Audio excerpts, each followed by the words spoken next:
After the massive Amazon Prime Blu-ray haul I have did, now it's time for my Criterion Collection Blu-ray update for the month of July. Now, as you can tell, we only got 3 this time, because I don't usually do 2. Well, usually for, if I get a month that just, if I would only have the wish list 2, then that means I would not do it. So it's at least either 3 or more, and of course we got, the typical 3 is we got 2 new releases for this month of July, as well as 1 previous release here. 2 both made, like, 1 from Korea, 1 from Sweden, and 1 from Japan. So, yeah, we got basically 3 non-English language movies here. Okay, maybe technically not really for this one, because the majority of it is English. But, yeah, so we got 3 massive movies here from 3 well-known directors. Well, 1 that has been a rising one now. So, we're going to start up with the recent release and then the 2 new releases for the month of July.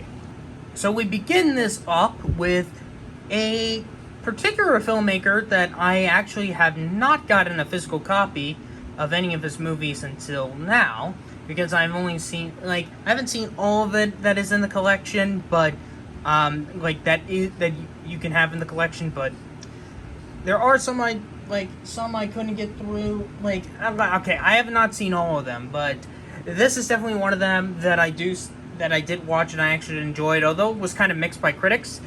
Spy number 961 from 1968 by Ingmar Bergman, Shame. And this is not the 2011 film starring Michael Fassbender. This is, of course, the Ingmar Bergman film that stars Liv Ullmann and Max von Sydow. And this is basically about a couple former violinists who are dealing with a civil war going on and they're trying to find ways to, basically this couple is having a massive difficulty with the civil war going on, and they do not know what to do. Now, it doesn't really say if it's like a World War II thing, because, yeah, it doesn't really, because it's more like a Swedish civil war, like a fictionalized version of that war going on. And this couple is really trying the best they can to survive and see what they can do. And this is a really heartfelt film. 2 fantastic performances here from both Ullmann and von Sydow. Yeah, this is not my first Ingmar Bergman film, but this was definitely a really good one. There was one film I wanted to get in the collection, but it's either part of the Ingmar Bergman big box set that I haven't seen all of his films from, or a trilogy box set that would have been my big plan, but if I only had liked 2 out of the 3, or 3 out of 3, because I only got 1 out of 3, and that is Through a Glass Darkly, which I think that was my first Ingmar Bergman movie, and I really love that movie so much. It is such a great film. But the downgrade is, you can only get it either through the big cinema box set or the trilogy box set with Winterlight and The Silence, which Winterlight I wasn't really a fan of, and The Silence was just okay. So with me being 1 out of 3, I've decided not to get it because I'm not really interested in the other 2. So it is kind of a shame, but this is the best that I can do to at least release one of them. Hopefully Through Glass Darkly gets its own release. This did not get any Oscar nominations because it was pretty mixed, and I think it is still, okay, maybe it's more okay reviews, but it's in the levels of one of his weaker films, but this is definitely a really good one for me that I really did enjoy. Now on to the 2 new releases for the month of July, and starting this one up, I did watch this when it was announced, and I was blown away by this movie. This is Spy number 1133 from 2017 by Bong Joon-ho, Okja. This is the 2nd Netflix movie of this year to be released on Blu-ray on the Criterion Collection. The first one for this year being Dick Johnson is Dead. And at the moment, I'm still Netflix is kind of undefeated in terms of what movies in the Criterion Collection that is available. for the moment. So, well done, Netflix. So, Bong Joon-ho, everyone knows who this man is. He was the man behind the 2019 Best Picture winning film Parasite, which, if you don't remember, when I had memory, because I did got Memories of Murder, Parasite for me was a little bit overrated. Like, there are some good elements, like some of the acting and the production design, but I kind of knew where the plot was going. Although it did best with this, the execution was all right. It wasn't really a great a fine execution. It's just like I kind of knew where the movie was going. But here, however, I know many people would say Parasite is his masterpiece. I think this is, Okja, for me, is his masterpiece. I think this is Netflix's best film, the best Netflix film I have seen so far. And wow, what an amazing movie this is. I mean, it's basically about this little girl who took care of this Okja, which is, I don't know how to describe it, like the creature itself, but it is a massive animal, that, like an original animal that was made for the movie. And this is kind of, like, this young South Korean girl really had a massive love for this big pig. Like, that's what it kind of is. And unfortunately, like, the people led by Tilda Swinton, who, like, of a major corporation behind this program, wants to actually basically extinct them all so they can sell food. So, yeah, that's right. It's one of those movies, and there's this massive environment animal protection group. A lot of English members, like one of them played by Paul Dano, who's the leader of this, along with other like an animal rights person, along with Stephen Yeun. Lily Collins is also in this movie. Daniel Hershon, Devin Bostock. So they're all basically trying to save all the animals here, including this one that this girl really took. And wow, this is just a blown away experience. Tilda Swinton is a fantastic villain. She actually plays twins that are both the villains here. So, man, I mean, she really plays a lot of villain roles. I mean, this, Moonrise Kingdom, I believe Michael Clayton, so wow. And unfortunately, this movie did not get any awards recognition. It did premiere back at the Cannes Film Festival, but it didn't really get any much. It did got a lot of positive reviews, but it just, Netflix was focusing more on Mudbound for their Oscar season for that year, which they did not get a Best Picture nomination. And this movie was close to getting in for visual effects, as it was on the short list, and I do not know why it was not nominated for visual effects. Now keep in mind, that's a person who has yet to see, like, Guardians of the Galaxy Volume 2, Kong Skull Island, or War for the Planet of the Apes, so I can't really say it should have been in there in place one of those three, because I only have saw Blade Runner 2049 and Star Wars The Last Jedi. But this is definitely an amazing experience I had. This is definitely my favorite Bong Joon-ho movie I have seen so far. Because it's very odd when somebody would mention, I saw this in a live stream, like saying, for an example, if like you love a certain filmmaker, but you say one of his not famous films, like how can I put this? Like, say like for Martin Scorsese, like say like The Aviator was your favorite film from his, or Quentin Tarantino with Jackie Brown or something like that, or Steven Spielberg with Close Encounters of the Third Kind, or Indiana Jones and the Last Crusade. Okja's kind of like that for me, because since I wasn't a Parasite guy, or even, here's another example, David Fincher for me, my favorite film I've seen from his so far is The Curious Case of Benjamin Button, which is still currently unavailable for the Criterion Collection still. I don't know what it is, but yeah, but here I think this is definitely my favorite Okja film, and the third masterpiece I've seen from 2017, the others being The Shape of Water and Baby Driver. So this is definitely my favorite Criterion Blu-ray movie release of the year so far, not counting those that have been re-released for 4K.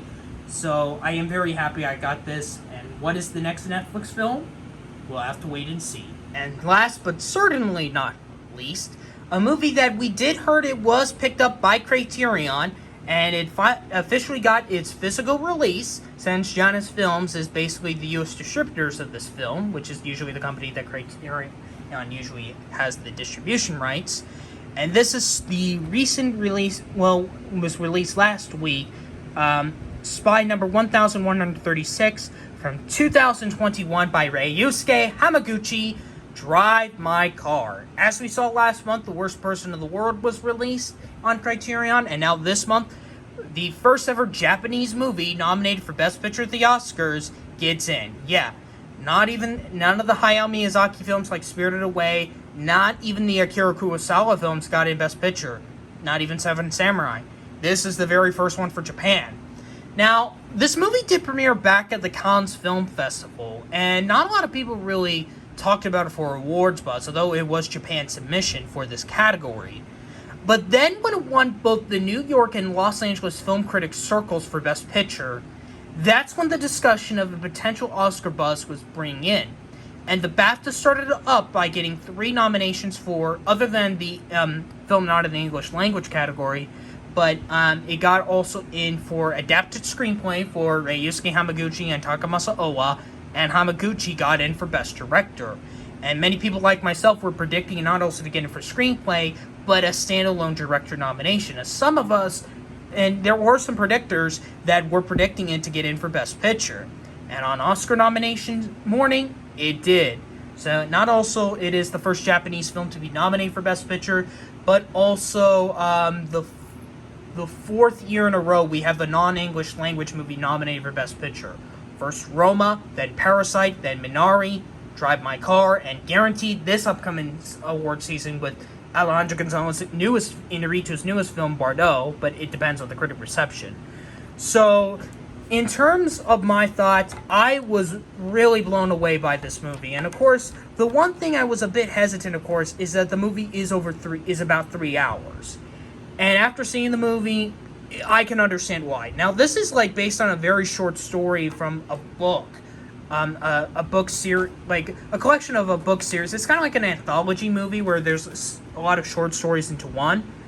They managed to adapt. Yeah, it's right here. Here, as you can tell, focus. There we go. You can tell right here it's on the short story here from the book Shimmer and by Akira Muraki. So yeah, that's where it is, and you'll see why this movie is 3 hours. And let me just tell you, this opening, the beginning of the opening of the movie is a 40-minute prologue. Yes, that's right, a 40-minute prologue, and then has to do with our main character, who is played by Hidetoshi Nishimi, and which is, if I can get the name here, Yazuki. Once again, the camera is not focusing here. There we go. Yeah, so, Hidetoshi Nishimi plays a, I can't really give much away, but something tragic in the opening prologue, caused him, to be somewhat of a, depressed or something like that during this time, while he is directing a play of the iconic play Uncle Vanya. So, for those Criterion people, if you are familiar with the movie, the Louis Malle movie, Vanya on 42nd Street with Wallace Shawn, Andre and Gregory, and Julianne Moore, you are going to be familiar with this. But it's not about the making of the play itself. It's what's going on, not during the production, but around it, during off times, during the rehearsals and stuff like that. And one of the things is that the director, which is Hidetoshi, gets an assigned driver to drive his iconic red car that he likes to drive, and usually plays a cassette of the Vanya play that is recorded, and he always remembers lines, because he obviously is notable for playing the Uncle Vanya character. I'm sorry if the camera is not focusing on a line, I don't know what it is. So the young lady, who is played by Toku Miru, drives him throughout the entirety of to and from back to his place where he's staying at, to the area where he's doing the rehearsal.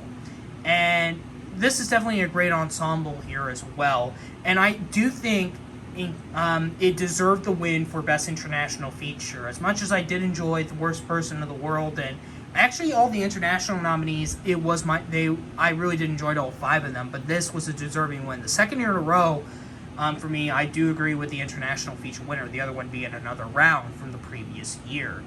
But for me, I think this should have also won Adapted Screenplay and Best Director.